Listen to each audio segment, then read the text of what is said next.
Bueno, mi gente, esto es el Real Cash y aquí se habla de inversiones inmobiliarias. Hoy tenemos un tema que está picante, muy caliente, la reforma fiscal. Hemos traído al broker contador Francisco Fernández para que nos ilustre, porque ya aunque yo manejo la idea del tema, tú manejas la práctica del tema. Sí. Te manejas directamente con el tema de las inversiones, te manejas directamente con el tema de cómo es que se graban las propiedades. Y es difícil lo que vamos a decir por donde viene, lamentablemente, el país. En el rumbo que va dirigiéndose, entendemos que hay fuerzas mayores, hay una presión internacional. Una presión internacional, correcto. Porque definitivamente el Caribe es una zona de paraísos fiscales, de offshore, como se conoce. Y la realidad es que República Dominicana nunca se ha categorizado como tal. Como tal, correcto. O sea, simplemente lo que hicimos fue para incentivar la economía. Se generaron incentivos fiscales, exenciones, para lograr ver si esas exenciones motivaban a la inversión extranjera. Pero ahora tenemos un problema. Miles de millones de dólares que pretenden ser grabados. Francisco, dan un briefing de la... Ya tuvimos una conversación anterior de lo que esperábamos ver. Pero ¿qué se está confirmando de eso que conversamos anteriormente? Bueno, mira, de eso que se confirmó en el video pasado que tuvimos, básicamente se confirmó lo de Confotur. Ya habíamos avisado de que la ley de Confotur posiblemente se iba a derogar. Ayer nos dimos cuenta de que efectivamente la ley de Confotur en muchos de los artículos está derogada. Otro de esto es sobre el tema del IPI, del impuesto al patrimonio inmobiliario, que básicamente bajó en prácticamente un 50%. O sea, de $176,000, que era la excepción contributiva, bajó a $85,000. O sea, una muy alta en realidad. O sea, lo bajaron por debajo del estándar del mercado. Correcto. Aunque se mantiene el beneficio, pero se mantiene el beneficio ya para que lo tiene. Por ejemplo, en el tema de Confotur, se mantiene el beneficio para los que ya aplicaron y tienen el beneficio. Y eso se mantiene hasta que se termine el periodo. Pero ya los nuevos proyectos que venían saliendo o que iban a solicitar, ya no va a ser. Vamos a entender esa parte de Confotur porque es muy importante. Miren, el Confotur lo primero es que trabaja con la exención del ISR. ¿Qué es eso? Correcto. Es el impuesto sobre la renta. O sea, las empresas constructoras que tenían ese beneficio se acogían a esa ley de incentivo, no pagaban impuesto sobre la renta. O sea, si se ganaban $100, no tenían que pagar ¿cuánto? No tenían que pagar el impuesto sobre la renta, el 27%. O sea, $27 que tenían que pagar y ya no lo tenían que pagar. Con el Confotur no lo pagaban. Correcto. Otro es el ITEVI, correcto, que ahora se reestructuró para los estándares internacionales y se va a llamar IVA, o impuesto al valor agregado. Que vamos para allá ahora. Ahora, ese ITEVI, ¿dónde era que se contemplaba en el Confotur cuando compraban materiales? Correcto. Para el equipo de cuando compraban materiales, igualmente cuando compraban materiales en el extranjero. Ok, vamos para allá. En la parte del ITEVI, o sea, una constructora agarraba y decía, yo voy a comprar una patana de cemento. Tengo un ITEVI colocado en esa compra. Exonerado. Correctamente, exonerado. Eso es local. Local. Para que ustedes vean, señores.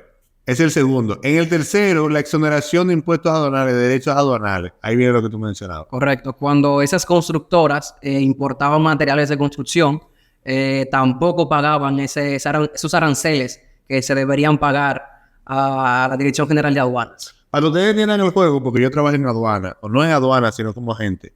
Cuando tú importas, tú pagas dos impuestos principales, que es el arancel y el ITEVI, que de hecho se adelanta en ese punto. Se adelanta, correcto. Y hay otro impuesto que se llama el selectivo. Lo tienen los artículos que se llaman de lujo y demás, que no lo pagan. Por eso es que en los hoteles aquí es muy fácil que tú veas que entra una cadena de lujo, por ejemplo. Porque no tiene problema para pagar ese impuesto.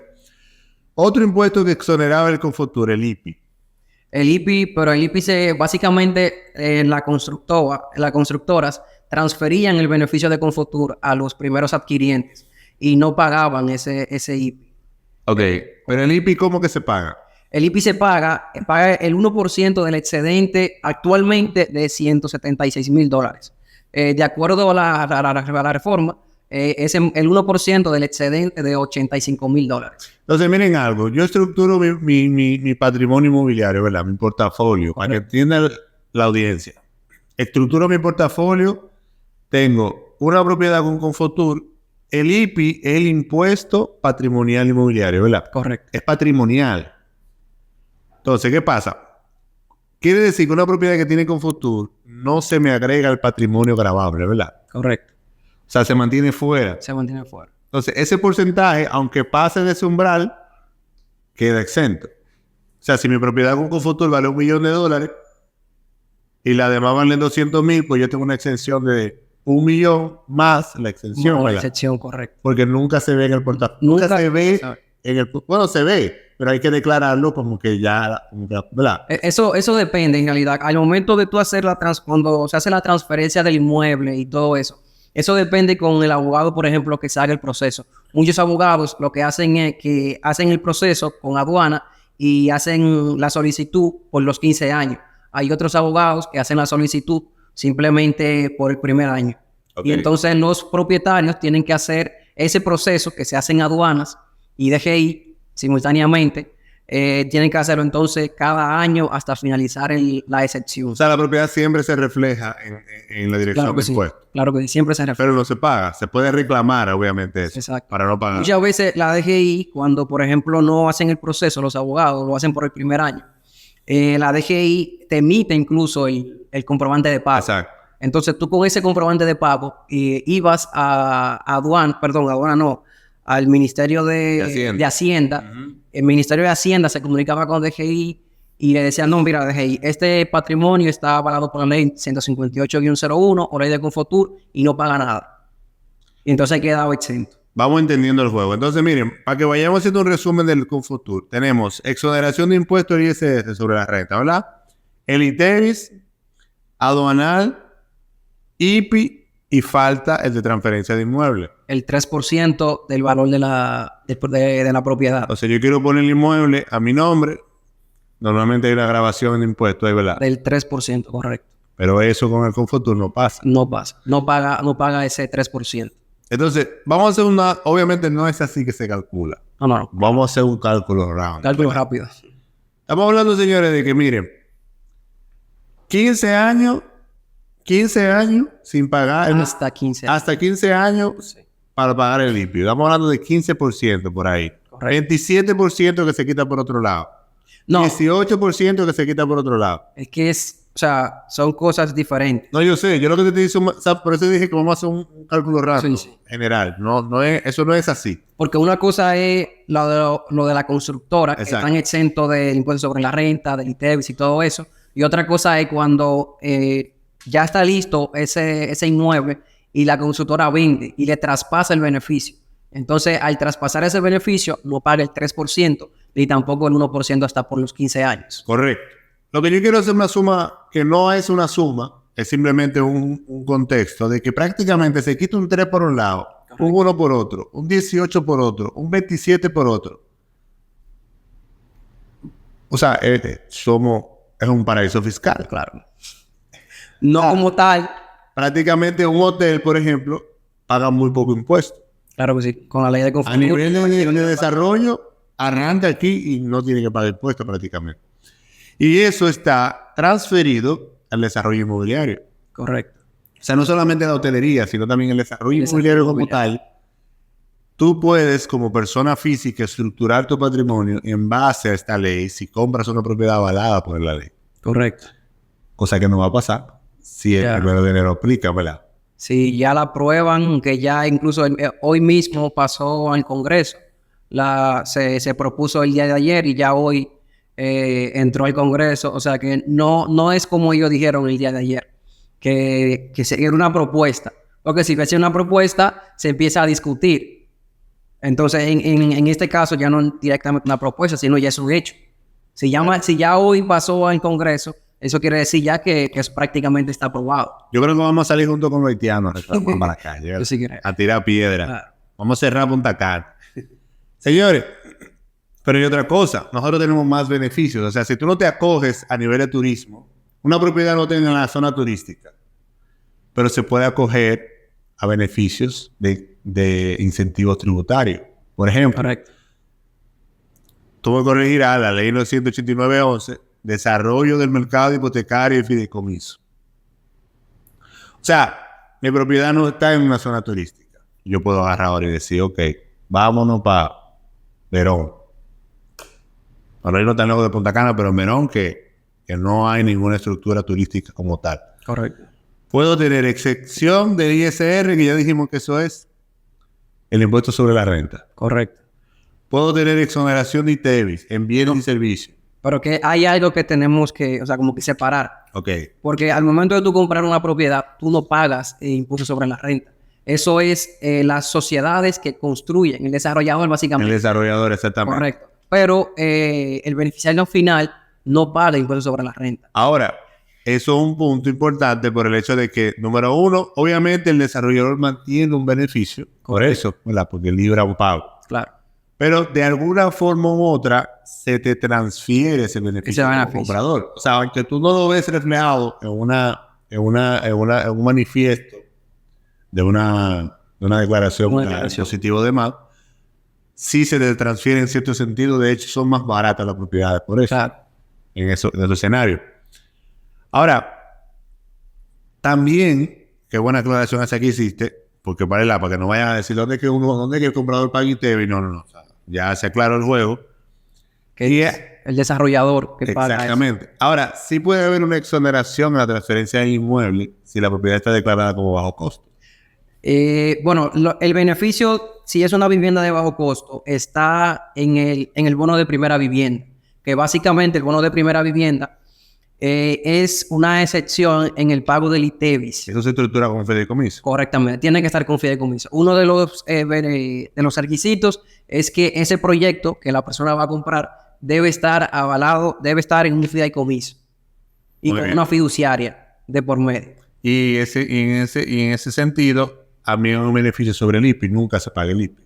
Sí. Bueno, no se paga porque están exentos del IPI, porque está por debajo del umbral. Correcto, está por debajo del umbral. Porque las viviendas de bajo costo actualmente son $85,000, correcto, y están muy por debajo del umbral. Por el umbral de la actualidad, que son 9 millones y pico, pero ahora con la reforma cae en el mismo umbral de la vivienda de bajo costo, o sea, 5,025,000. Entonces, una pregunta, ¿estos siguen siendo mundos diferentes o esto es igual? O sea, ¿el umbral sigue siendo una cosa y el bajo costo sigue siendo otra? Ahora es igual. Se iguala. Ahora es igual, correcto. Se unen los dos escenarios. El umbral de excepción del IPI, que era los 9 millones, ahora se iguala al umbral de las viviendas de bajo costo, que son 5 millones. Ok. O sea, básicamente... Y eso no tiene un periodo. O sea, mientras tú te mantengas debajo de ese valor, tú nunca vas a pagar. No va a pagar, correcto. Señores, miren, básicamente entonces, entendiendo el juego, el Confotur se elimina. Correcto. Pero todo fideicomiso estructurado que no esté bajo el esquema de bajo costo, ¿qué pasa? Ya no tendrán los beneficios que tenían esas sociedades que formaban un fideicomiso. Ya no tendrán el beneficio del impuesto sobre la renta y del ITEVIS. Ahora van a ser una empresa normal, en el régimen ordinario, por así decirlo. Entonces, pero algo muy importante es que el beneficio de la vivienda, del bono de primera vivienda se mantiene. Eso se mantiene. Que eso tiene que ver con el ITEVIS. Correcto, que tiene que ver con el ITEVIS. Básicamente un bono del 18% del valor de esa propiedad. Que se transfiere, que la persona lo puede tomar como inicial o completivo del inicial, como deseen. Ahora, pero también algo bastante importante en esto del bono de primera vivienda es que tiene que ser, como su nombre lo dice, esa persona tiene que tener ese patrimonio, tiene que ser la primera y única vivienda que tenga. Y tiene que durar aproximadamente un año, si no me recuerdo, viviendo en la propiedad para que se dé ese beneficio. Yo creo que era como 5. Algo, no recuerdo bien Pero hay un periodo. Hay un periodo, correcto. Que tiene que mantenerse la propiedad antes de hacer cualquier tipo de transacción con ella. Correcto. Incluso alquilarla. Alquilarla. incluso rentarla, o sea, ni siquiera la puedes rentar, No. es suya. Mire, el tema con esto es lo siguiente, lo que se está viendo, porque para que entendamos luego sobre el tema de los paraísos fiscales, por qué se utilizan y demás, normalmente estos paraísos fiscales fungen con la idea de que tú puedas estructurar un portafolio Correcto. con el menor costo fiscal posible. Exacto. Entonces, la idea es que tú puedas ver en países emergentes, por ejemplo, aprovechar, hacer inversión en esos países y evitar tener que pagar Esos impuestos. ciertos impuestos, Correcto. pueda generar ganancias. Obviamente el país hace lo que tenga que hacer con ese capital que ya se acaba de colocar, pero que los inversionistas no tengan miedo de traer el capital. El capital, correcto. Porque vaya a ser grabado de forma ineficiente, vamos a decirlo así, ¿verdad? O innecesaria, porque si en un país no me cobran, porque yo tengo que ir a donde me cobran. Exacto. Entonces, ahora, el país estaba muy estructurado en tema de lo que tiene que ver con la herencia o donaciones. ¿Qué pasa con este impuesto de herencia y donación? ¿Sigue la exención o no? Eso se mantiene todavía. O sea, con el tema, incluso con los temas de ley de fideicomiso, los fideicomisos en temas de herencia, así, eso se mantiene. Eso no se quita. Vamos a poder hacer las sucesiones. Correcto, las sucesiones. Los fideicomisos de sucesiones se mantienen. No hay cambios ahí. Bueno, eso es un progreso. ¿Y qué se espera con respecto a las zonas francas? También, eso es otra ley que se deroga.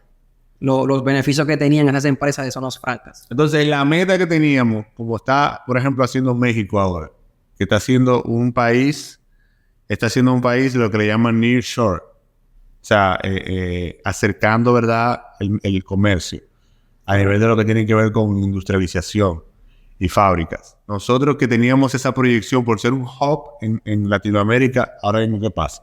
Ahora mismo, o sea, incluso van a salir capitales y no van a llegar nuevos, porque imagínate, ya no van a tener ese beneficio de esos comercios. En temas fronterizos también, textil y todo eso, ya todo eso está derogado.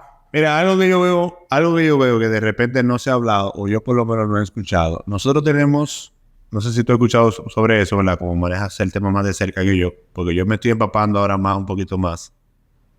Nosotros tenemos lo que son tratados internacionales. Y en los tratados internacionales se trabaja mucho el tema de las exenciones. O sea, de hecho, son incentivos que hay por medio. Sí. A nivel de aranceles. ¿Qué pasa ahí? ¿Qué va a pasar? Porque nosotros se supone que tenemos el DERECAFTA con Estados Unidos. No, Estados Unidos, correcto. Y ahora, esas empresas que están... ¿Qué va a pasar con el tratado? ¿Se ha hablado sobre eso? En realidad no se ha hablado nada sobre esa parte. Pues Estados Unidos va a ser un juego ahí, entonces. Porque si no es el primero, es el segundo principal socio comercial de nosotros. Correcto. Entonces, ¿qué hacemos con ese DERECAFTA? Entonces, la gente ahora se va o se ancla el DERECAFTA o ¿qué tú entiendes que pueda pasar? Porque ahí entiendo que en el DERECAFTA tú por lo menos te quitas el arancel. No en ITEVIS como tal. Pero el arancel sí. Pero sí el arancel. ¿Qué tú entiendes que pueda pasar? Ahí de esa parte, vuelvo y te digo, no se ha hablado mucho en realidad. De prácticamente nada. O sea, se ha hablado del tema de que se va a derogar el tema del tema de Confotur, del mercado, el desarrollo fronterizo y demás. Pero de ese de DERECAFTA en realidad no se ha hablado. Hay un tema ahí. Hay un tema. Yo creo que va a ser bastante extenso. Va a ser parte de la estrategia de ilusión fiscal. Sí. Ahora, tenemos las propiedades rurales o agrícolas. ¿Qué va a pasar con esa propiedad? Eso se mantiene exento. ¿Se mantiene? Sí. Bueno, eso va a ser una ventaja en ese caso. Ahora, hay un punto donde yo no lo entendí muy bien, pero habla déjame ver si lo encuentro aquí, sobre el tema de los terrenos y las mejoras, como que se hace. ¿Qué es lo que pasa ahí? Mira, los terrenos no estaban alcanzados por el IPI. Ok. Pero ahora sí van a estar dentro del patrimonio. O sea, tú tenías terreno, pero no lo tenías dentro del patrimonio. No, o sea, dependiendo también dónde estaba. Si era un terreno rural, no pagaba nada. Pero ahora, como tal, ellos lo pusieron todo dentro del patrimonio. O sea, las mejoras y los terrenos están incluidos dentro del patrimonio. Pero si tiene una casa... ¿Qué define la DGI como una mejora? Para no grabarla. Una casa que no esté... O sea, que esté empezada y no terminada, básicamente. No sé cómo ellos van a darse cuenta de eso, estructurar todo eso. Me imagino que van a mandar auditores. Ya. Aunque tienen que contratar mucha gente para darse cuenta de eso, pero Claro. ellos, es el plan de ellos. O sea, yo arranqué a construir, tú no me puedes grabar la mejora hasta que yo no termine. Correcto. Pero te está grabando incluso el terreno. Exacto. Te graba el terreno y después que tú vayas avanzando te va a grabar la mejora y al final te va a grabar el inmueble como tal. O sea, que es una supervisión ahí. Correcto. Incluso con eso del IPI, me imagino que tú sabes que el precio de los inmuebles para el pago de los impuestos está muy por debajo del precio del mercado. Sí. Entonces ahora, ellos como se dieron cuenta de eso, ellos van a hacer una reestructuración y van a hacer una actualización de precios de los inmuebles. O sea, que si tú antes un terreno lo comprabas en, por ejemplo, $100 y ante la DGI valía $10, que se ha visto mucho el caso de eso, ahora tú vas a pagar impuestos en base al precio real de esos inmuebles, de esos terrenos, inmuebles como cual sea. Bueno, señores, miren, para que sepan, desde parte de lo que tiene que ver con el Realcast, Spot Group,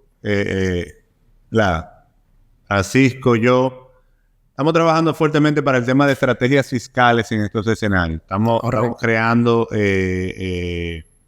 pivoteando, vamos a decirlo así. Porque ya teníamos teníamos casi algo preparado para hablar de temas de estrategia fiscal y ya con la reforma fiscal, con esos cambios, ya básicamente nos cambiaron todo el escenario. Exactamente. Ahora hay que sentarse de nuevo y ver, porque la tierra sigue siendo la tierra. Correcto. Sigue siendo una inversión, la gente sigue siendo una necesidad primaria. Claro. Importantísimo eso. El turismo sigue avanzando. O sea, al turista no le afectan los CITEVIS, en cierto sentido, ni nada de eso. O sea, básicamente al local. Exacto. Es el local el problema. Por lo que se entiende que no va a dejar de haber turismo. Correcto. Por ese sentido, o sea, la deseabilidad internacional no se quita. Lo que sí se puede quitar es el tema de la deseabilidad de inversión. Correcto. Los capitales grandes, en la parte más temerosa, los fondos que se pretendían abrir, etcétera. Todo eso que se deje de caer aquí.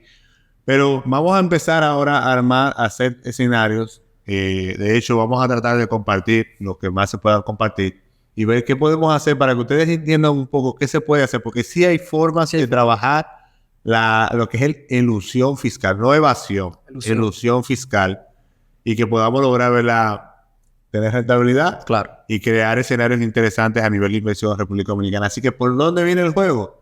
Levanta la mano en los comentarios aquí si quieres ver el próximo podcast hablando de cómo manejarse a nivel de estrategia fiscal en República Dominicana con esta reforma fiscal. Bueno, señores, esto fue el Realcast y aquí se habla de inversiones inmobiliarias. Gracias, Francisco, por la participación. Vamos aquí a la orden, cualquier cosa.